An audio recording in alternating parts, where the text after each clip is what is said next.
My stepmother used to call me a forest child in front of guests while she sipped wine bought with money from my mom's typewriter. Now she scrubs grout in Gary's hoodie while I sit at my mother's desk. I never expected to feel like a stranger at the place I used to call home. My name is Rachel. I'm 28, a freelance travel writer based out of Asheville, North Carolina.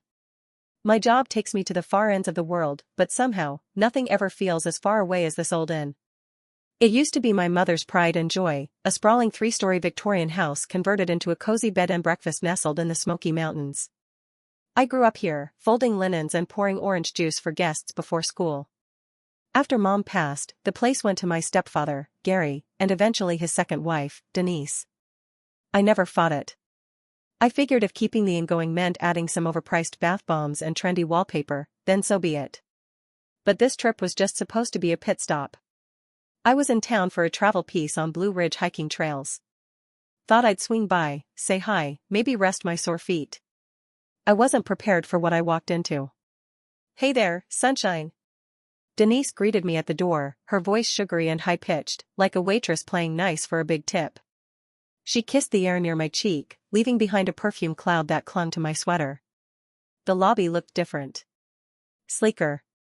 The old wicker chairs were gone, replaced by tufted benches in shades of beige and blush. The bookshelf that once held Mom's favorite paperbacks now displayed curated artisan candles and glossy hardcovers about coastal minimalism. But the cabinet, that display case in the corner, that was what stopped me cold. It was empty. I walked toward it like my legs weren't even part of me. The glass still gleamed. The overhead light still flickered. But the contents, the one thing that ever really mattered, were gone. "Where's the typewriter?" I asked, barely above a whisper. Denise was across the room, flipping through a stack of brochures. She didn't even look up. "Oh, that old thing? I sold it." I blinked. "You what?" She finally turned to me, her smile wide, teeth too perfect. "Sold it. Some collector from Charleston came through last month. Paid a ridiculous amount for it, actually. That's how we paid for our wine tasting retreat in Tuscany." I couldn't speak. Couldn't breathe. Denise laughed lightly, as if I was being silly. "I mean, come on. Nobody reads typewriters anymore." She said it like it was a punchline. Like the machine that once clacked out every line of my mother's Pulitzer-winning memoir was some dusty old novelty. Like it wasn't the last physical connection I had to her. I walked over and pressed my hand against the glass, hoping somehow I was mistaken. But the typewriter was really gone. All that remained was the faint outline of where it once sat, a rectangle of dustless wood surrounded by years of grime. "That belonged to my mother," I said, still facing the case. Denise shrugged. "It belonged to the inn. Which Gary inherited. And let's be honest, Rachel, you never even used it. It was just sitting there." I didn't trust myself to turn around. My voice cracked when I finally managed to speak. "She used to say it still had ink in its soul. That it would outlast all of us." "Well," Denise replied, sighing as she plucked a macaron from a tray, "now it'll sit on a collector's shelf instead of gathering dust here. I think it's better that way. More dignified." I felt something fracture deep inside me. The typewriter wasn't just a machine. It was her. It was the nights I'd spent listening to the rhythmic clacking as she wrote in her office with a cigarette balanced on the edge of her desk. It was the last tangible piece of her presence, her legacy, her fire. And it was gone. Sometimes, I wonder if Denise even knows how much I've given. She acts like I just blow through here once in a while with my duffel bag and muddy hiking boots, like I'm a tourist who happens to share a name with the woman on the dedication plaque in the foyer. But the truth is, I've been keeping this place afloat for years. After Mom died and Gary took over, the inn went through a rough patch. He was a history teacher, not a businessman. Didn't know the first thing about plumbing, scheduling, or booking software. I was 22, newly freelancing, and barely making rent, but I still sent money when I could. I covered emergency repairs, helped set up their website, even stayed a couple weekends one summer to repaint the porch when the wood started peeling. Gary used to thank me. Quietly. In the way he does everything. He'd slip a handwritten note into my backpack or leave a 6-pack of local beer in my car. But once Denise came into the picture, those small gestures stopped. I guess my name just got erased like the rest of my mom's. Gary mostly fades into the wallpaper now. He spends his days reading Civil War memoirs on the sun porch or nodding along while Denise talks about rebranding strategies. He doesn't argue with her. I don't think he even tries to keep up. She's turned the inn into a boutique backdrop for influencers. You can tell just by walking through the front parlor. It used to feel like a grandmother's living room, lace doilies, quilted throws, old maps on the walls. Now it's all white and beige, with fake eucalyptus garlands and letterboards that say things like "Stay cozy, sip local." The first time I saw the old library, I nearly cried. Every dog-eared book my mom collected, the mystery novels, the classics, her travel anthologies, were gone. Replaced by stacks of fashion magazines and coffee table books about coastal design. There's even a ring light in the corner for guest photo sessions. And still, I help. I drive up a few weekends every month to fix things Denise doesn't even notice. I patched the roof, unclogged the gutters, replaced cracked floorboards in room 3. Once, I even snaked the main drain after they had a leak and couldn't afford a plumber. I never asked for thanks. I just figured, if I could keep this place standing, then maybe a piece of my mother would stand with it. But to Denise, I'm just the seasonal helper. That's what she called me last week in front of a pair of guests from Atlanta, a young couple taking selfies under the newly installed ivy arch near the gazebo. "Oh, that's Rachel," she said brightly, waving me over while I was hauling a bucket of paint to the shed. "She helps us out in the busy season. Bit of a handyman/forest child. You'll love her." "Forest child?" I swallowed the insult and managed a polite nod. The couple smiled and asked if I was the gardener. I wish I could say Gary corrected her. He didn't. He was sitting nearby with his nose in a tattered battlefield diary, acting like he didn't hear a thing. Later that evening, Denise approached me while I was tightening the hinges on the back door. "By the way," she said, tossing her blonde curls over her shoulder, "could you maybe dress a little more on brand next time? The guests really engage with the rustic chic aesthetic. Think linen. Earth tones." I stared at her, crouched in my oil-stained jeans and hiking boots, a screwdriver in one hand. "You want me to match the furniture?" "Well," she said, frowning slightly, "we're trying to cultivate a vibe." I stood up and wiped my hands on my pants. "Is the vibe also paying for the new hot water heater?" She blinked. "Sorry? I'm the one who covered it last spring. You know that, right?" She waved a dismissive hand. "Oh, Gary handles the boring stuff." "No," I wanted to say. "Gary avoids the boring stuff. And the hard stuff. And anything that might involve conflict or math." Instead, I nodded, turned back to the door, and kept working. Because this wasn't about the hot water heater. Or the books. Or even the damn light fixture she hung in the dining room that looked like it belonged in a Vegas spa. It was about watching my mother's world get polished out of existence, one curated Instagram post at a time. It was about being erased from a legacy I helped preserve. 2 days after I found the typewriter was gone, I drove to see Darlene. She'd been my mom's best friend since their early 20s, back when they worked at the same scrappy little newspaper in Knoxville. Darlene had this sharp, dry wit that Mom always said could cut glass. She was a retired attorney now, lived alone in a pale yellow house tucked behind a row of hedges, and wore oversized sweaters even in summer. I didn't call ahead. I knew she'd be home. Darlene wasn't the type to go anywhere unplanned, and even if she had been, I think some part of me needed to walk through a door without permission for once. She answered in slippers and a faded Legalize Libraries sweatshirt, holding a mug of mint tea like it was a loaded weapon. "Well, this is either a pleasant surprise or a pending breakdown," she said, raising an eyebrow. "Which is it?" I smiled, but it didn't reach my eyes. "A little of both, maybe." She stepped aside and waved me in. "Shoes off." I just vacuumed. "And don't lie to me." We sat in her sunroom, the autumn light cutting across the white wicker furniture. Her cat, Maurice, lounged in the corner like an uncaring diplomat. I told her everything. Not just about the typewriter, though I did start there, but about Denise, about how the inn had become some kind of sterile influencer trap, how Gary spent his days hiding behind dusty biographies and said nothing while his wife slowly stripped away every trace of my mother. I even told her about the library and the ring light. I told her I felt like I was disappearing, like someone had rewritten the ending of our story and left me out. Darlene listened, sipping her tea, barely blinking.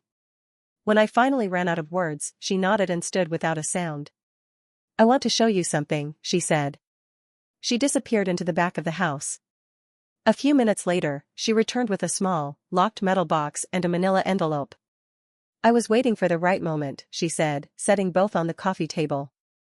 Guess the universe just tapped its watch. She opened the box with a tiny brass key from a chain around her neck and slid a stack of documents out. The top one was folded in thirds, the edges slightly yellowed. I looked at her. What is this? She didn't answer directly. Just handed me the envelope. Your mother had this notarized the week before her last surgery. She made me promise not to tell you until you needed to know. With shaking hands, I pulled out the papers. They were legal, official, and staring back at me in black and white was something I never expected to see. A clause transferring full ownership of the inn to me, effective on my 25th birthday. I blinked. She left it to me? I whispered. She did, Darlene confirmed, gently. She wanted you to have roots. Said the world would always pull at you, flights, deadlines, passports, but she wanted there to be one place that was always yours. A place that couldn't be taken. I felt something clench in my chest. But Gary's been managing it this whole time. Darlene let out a short, humorless laugh. Gary didn't read the fine print. Or maybe he didn't want to. Your mom was smart. She knew how to protect what mattered. I stared at the clause again, reading the words over and over like they might disappear. So legally. You own it, Darlene finished. Have for 3 years. You just didn't know. All this time, I'd been patching gutters and covering bills for a property that legally belonged to me. I'd let Denise rename rooms, repaint walls, even sell my mother's typewriter, all while thinking I had no say. Why didn't Gary tell me? I asked, though I already knew the answer. Darlene leaned back in her chair. Because it was easier to let Denise run the show. Easier to play the grieving widower and let someone else carry the weight. The sunlight moved across the room, golden and low. Maurice stretched and yawned like none of it concerned him. But for me, everything had changed. The inn was mine. Not just in spirit. Not just in memory. In ink. In law. In fact. And if Denise thought she could erase my mother's legacy, she was about to learn otherwise. I called it a celebration. A tribute to 30 years of mountain hospitality. Denise loved the idea instantly. Oh, that's fabulous, she gushed over the phone. I've been dying to have a little press-ready gathering. Should we do charcuterie? Maybe wine pairings? Whatever you think, I said, keeping my voice even. It's your last chance to impress. She laughed, totally missing the tone. You're so dramatic. The date was set for Saturday. I handled the invitations myself, digital RSVPs, curated guest list, just the right balance of longtime customers and family. Mostly family. Denise's 2 adult daughters came, both dressed in flowy jumpsuits and carrying tote bags from some overpriced boutique in Savannah. Their boyfriends came, too. One was an amateur DJ, the other worked in something vaguely described as tech sales. They all hugged me with fake affection and told me I looked rustic chic. One of the daughters whispered loudly, I thought she lived in hostels and hammocks or something, and they all laughed like I couldn't hear. Denise greeted everyone at the door like she was hosting the Met Gala. Gary trailed behind her, offering tight nods and wringing his hands like the ghost of a man who used to have opinions. Dinner was served in the main dining room, now redecorated with Edison bulbs, faux vintage tableware, and a centerpiece made of dried lavender and ceramic pumpkins. I didn't eat much. I was too focused on what was coming. After dessert, a lavender panna cotta that everyone pretended to enjoy, I stood and clinked my glass. Thank you all for coming, I said, smiling politely. 30 years ago, my mother opened this place with a vision. A warm, welcoming refuge for travelers. And somehow, through all the changes, it's still standing. Gary looked up at me, a faint smile on his lips. Denise tilted her head like a curious bird, sensing something wasn't right. I reached into my bag and pulled out a thin leather folder. And since it's such a special occasion, I thought I'd share something even more personal. I opened the folder and slid out the will. Not a copy. The original. I had it notarized again that morning. I wanted everything to be airtight. This, I said, unfolding it, is my mother's final will and testament. Dated and notarized about 6 weeks before her death. It's been in safekeeping all these years. The room got quiet. Even the DJ boyfriend stopped swirling his wine. I cleared my throat. It includes a clause that transfers full ownership of this inn, the building, the land, the business name, all of it, to me. Effective on my 25th birthday. A beat of silence. Then Denise laughed. Okay, but, Rachel, that's just symbolic, right? Like a family tribute or something? I didn't flinch. No. It's legally binding. I had it verified by 3 attorneys. As of 3 years ago, I've been the rightful owner. Gary's fork clattered against his plate. He looked like someone had punched the wind out of him. Denise blinked. Wait, what? One of her daughters leaned forward. Are you saying you own the inn? I'm saying I always have, I replied. You've just been running it under false pretenses. Denise's face flushed deep red. That's insane. Gary's name is on all the paperwork. Incorrect, I said, setting a second folder on the table. That's the revised deed. I filed it last week. Here's the lease agreement I've drawn up. She reached for it like it was radioactive. Lease? Going forward, I said calmly, you're tenants. You may live here, if you like. For $2,200 a month. Market rate. No management privileges. Her mouth opened, but no sound came out. One of her daughters whispered, this is a joke, right? No joke, I said. You'll also need to stop using my mother's name in the branding. I'll be restoring the original signage. Denise sputtered, you can't just take it away. I'm not taking anything, I said, voice low and even. I'm reclaiming what was always mine. Gary looked like he wanted to melt into the floor. He glanced around the room, then down at the table, then finally at me. Why didn't you tell me sooner? I met his eyes. Because you stopped listening a long time ago. One of the boyfriends, the one in tech sales, laughed uncomfortably. Is this, like, a legal thing? Can she do that? Yes, I said flatly. And I just did. The silence that followed was exquisite. Denise stood abruptly, knocking her chair back. This is absurd. You think you can come in here and bulldoze your way through my home? No, I said, collecting the folders. I'm not bulldozing anything. I'm preserving it. You were the one who started tearing it down. Then I turned to the group, addressing them all. For those of you who've been guests here over the years, thank you. This inn has always been about heart. About stories. That's what my mother believed in. And from this day forward, that's what we'll return to. The room was still frozen, eyes wide, mouths open. I gave them all a polite nod and walked out of the dining room. Behind me, Denise's voice cracked like glass. You'll regret this. But I didn't. I never would. The next morning, Denise knocked on the office door like nothing had happened. I was in the middle of drafting a formal announcement for the staff bulletin board. Under new ownership. It felt surreal typing those words, but also strangely right. Like pulling a heavy coat off after too many years of pretending it still fit. Denise stepped inside without waiting for me to answer. She had swapped her silk kimono robe for a fitted blazer, like she was headed to a PTA meeting instead of damage control. I think we should talk, she said, with a tight smile. Privately. I leaned back in the old leather chair, the only thing left from my mother's original office setup. We are talking. She sat across from me, smoothing her skirt. Last night was theatrical. And I understand you're upset. I'm not upset, I said. I'm in charge. She flinched, then forced another smile. Of course. And we're all happy to support your vision. But I think we can find a way to make this work. Together. Together? I repeated. Yes, she said, her tone dipping into the practiced warmth she used with guests. I mean, look at what we've built here. The following, the brand identity, the style. I've done so much to modernize the space. I held up a hand. You sold my mother's typewriter to fund a wine retreat in Italy. Her lips pressed into a thin line. Rachel, I've apologized for that. No, you haven't. Well, she huffed, I'm apologizing now. I nodded, slowly. Okay. Noted. She tilted her head.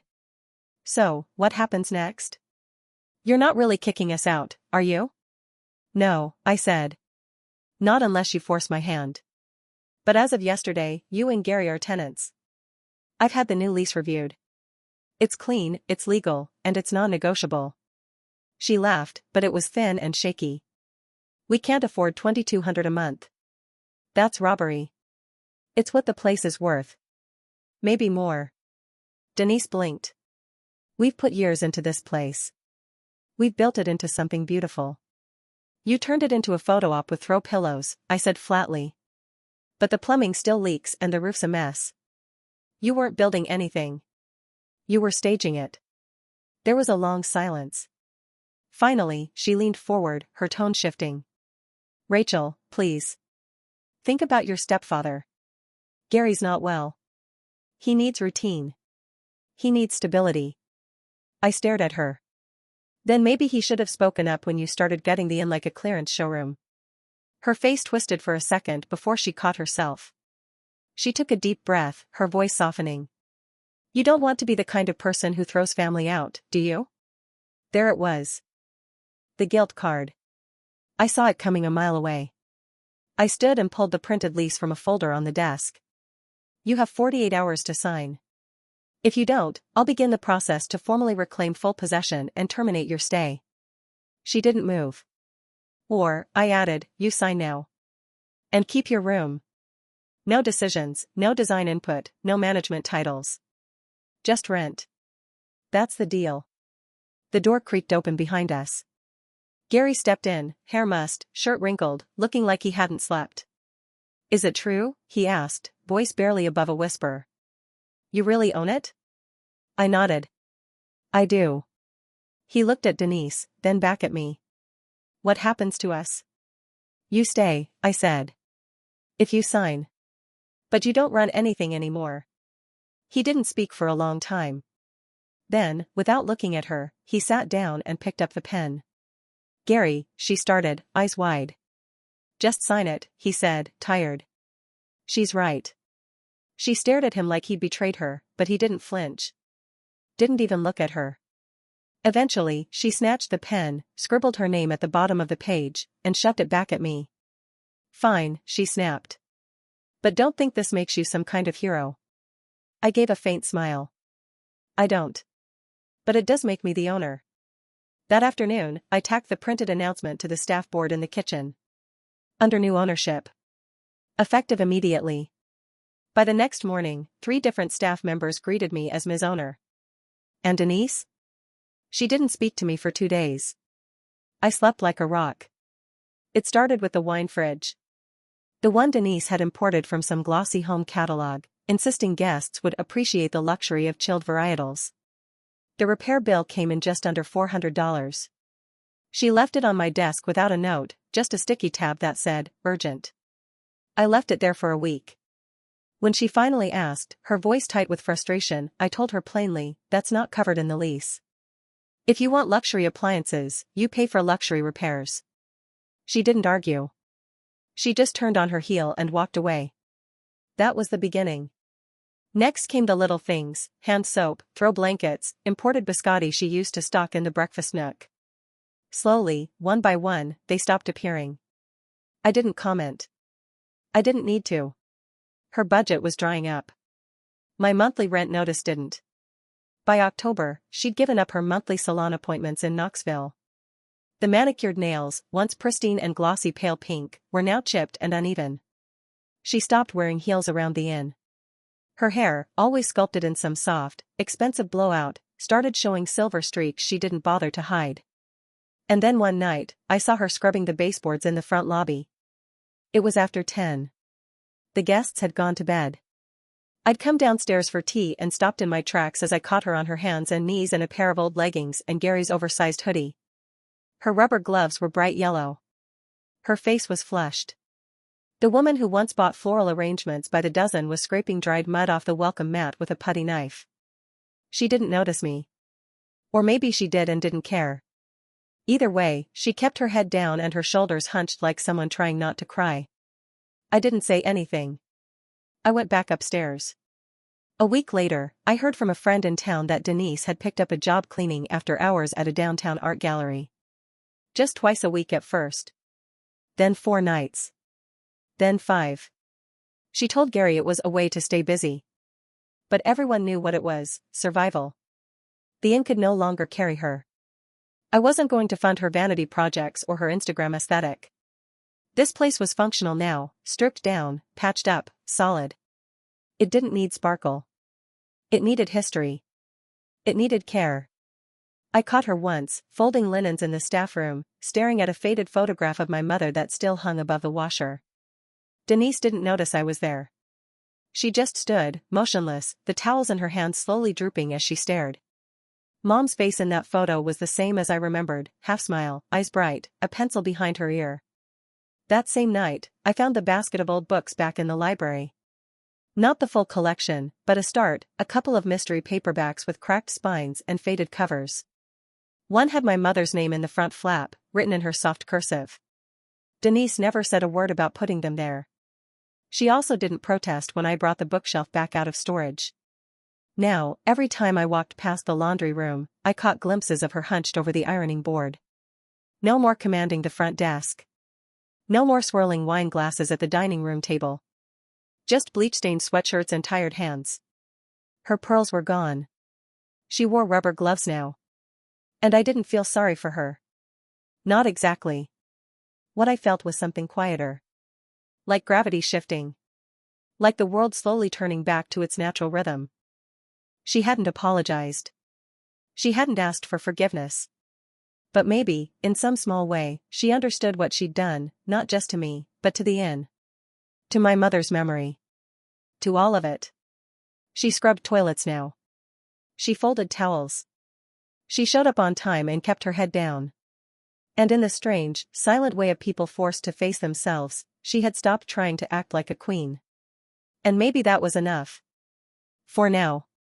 Even after everything, the lease, the staff meetings, the nights watching Denise scrub grout with a toothbrush, I couldn't stop thinking about the typewriter. I kept picturing it. Heavy. Steel gray. The worn keys with the little ridges where my mom's fingernails had tapped over the years. The faded ribbon she swore still had a few chapters left. That machine had sat in a glass case for most of my life, the way some families keep urns or wedding dresses. And now it was gone. Sold off in some backroom deal to pay for wine tastings and Olive Grove tours. I tried to move on. Tried to focus on the things I could control: repainting the old porch columns, restoring the library, ordering replacement signage in my mom's original hand-drawn font. But every night, before bed, I'd lie awake wondering where that typewriter had ended up. Whose shelf it sat on now. Who had the audacity to own something that was never meant to be sold? So I started digging. First, I called the local antique shops. Then estate dealers. No one had seen it, but a few remembered Denise bragging about how some collector from Charleston had written a check for it on the spot. That was all I had to go on. I posted in forums. Emailed niche collectors. One guy in Savannah tried to sell me a Remington Noiseless and swore it had the same spirit, but I didn't want a replacement. I wanted hers. I wanted the sound of it, the weight of it. I wanted the one she used to write the essays that made people cry on airplanes. I started checking vintage fair websites on the weekends. Every now and then I'd drive out to small towns in Tennessee or Georgia and walk the aisles with a photo in hand. No luck. It was a random Tuesday when I got the email. Subject line: I think I have your mother's typewriter. It was from a man named Glenn, owner of a tiny used bookstore in Winston-Salem. He'd seen one of my posts on a collector message board. In the body of the email, he included a photo. I opened it slowly, not breathing, and there it was. Same color. Same key layout. Same chipped enamel near the margin release. And right there, in the top right corner, still faintly visible under the light, a tiny gold sticker with the name of my mom's college paper. She used to joke it was the birth certificate of her writing career. I called Glenn immediately. She sold it cheap, he told me. Estate guy passed it to a reseller who passed it to me. Honestly, I didn't know what I had until I started cleaning it. I saw your post a week later. You want it back? I didn't hesitate. Yes. How much? He named a price, fair, honestly less than I expected, and said he'd hold it until I could come get it. I left that night. I didn't pack a bag or even tell anyone where I was going. I drove straight through the night, stopping only once for gas and black coffee. When I pulled into the bookstore's lot, the sun was just coming up. Glenn was waiting by the door. He was older, quiet, and didn't ask many questions. Just unlocked the door, led me to the back of the shop, and pointed to the typewriter sitting in a place of honor by the front register. I ran my fingers across the keys like they were braille. My throat tightened. For a moment, I couldn't speak. She used to call it her second heartbeat, I finally said. Glenn nodded, gently. It belongs with you. I paid, signed the receipt, and carried it to my car like it was glass. It sat in the passenger seat the whole way home, belted in like a person. Every bump in the road made me nervous, but it made it back in one piece. Back to the inn. Back to where it started. I waited until the inn was quiet. It was late, after check-ins, after the kitchen lights dimmed, after Denise had gone upstairs to fold towels and Gary disappeared into his usual corner with his Civil War biographies. I carried the typewriter back in its original case, hand steady, breath shallow. The display cabinet still sat in the lobby, dusty and empty, its light bulb half burned out. Denise hadn't refilled it. Maybe she hadn't dared. I opened the cabinet slowly. The hinges creaked. Then I set the typewriter back in place.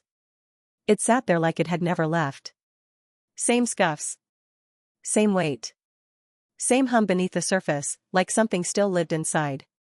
The next morning, I had a new brass plaque installed beneath the glass. Nothing fancy. Just 4 words. Margaret Hale, her words linger. By lunch, a few guests had already noticed. One asked if it was the one from the book. I nodded. Another took a photo beside it and said she was the reason I started writing. I almost teared up. That weekend, I started rehanging the photos. My mother in a sundress, barefoot on the porch steps. My mother in New York, holding her first published essay. My mother with me, age 7, asleep on her lap while she typed with one hand. I rehung them all. Then I brought the books back. Her books. The ones Denise had boxed up and shoved into the attic. I carried them down myself, the mystery paperbacks with faded spines, the travel journals, the obscure poetry collections with notes scribbled in the margins. I didn't even dust them. They belonged like that, used, loved, alive. The library felt whole again. The final room I restored was the office. My mother's old desk had been moved to the basement, half covered in mothballs. I dragged it upstairs, painted the walls a soft blue-gray, and unpacked her notebooks one by one. Then, one morning, I opened the window, made myself coffee, and sat at her desk. I rolled a fresh sheet of paper into the typewriter. And I started to write. Chapter 1. The keys hit harder than I remembered. Louder. More alive. I didn't know what the story was yet. But I knew this, it was mine now. A week later, I got a letter in the mail. Handwritten. Cream-colored envelope. A return address in Vermont. It was from Lena Marston, my mother's mentor. The woman who'd helped edit her early drafts and never once showed up to her funerals or readings. She was a recluse now. No internet. No phone. Inside was a single page. Rachel. I heard what you did.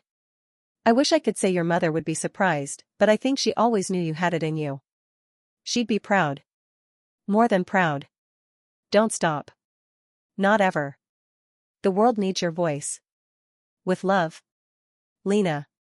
I sat on the porch steps, holding that letter, my fingers tight around the edges. The sun was setting, casting gold over the front lawn. A couple checked in, their child running past me with a paper plane in his hand, laughing like I used to. Behind me, the inn stood tall. Still worn in places. Still healing. But whole. Mine. Home.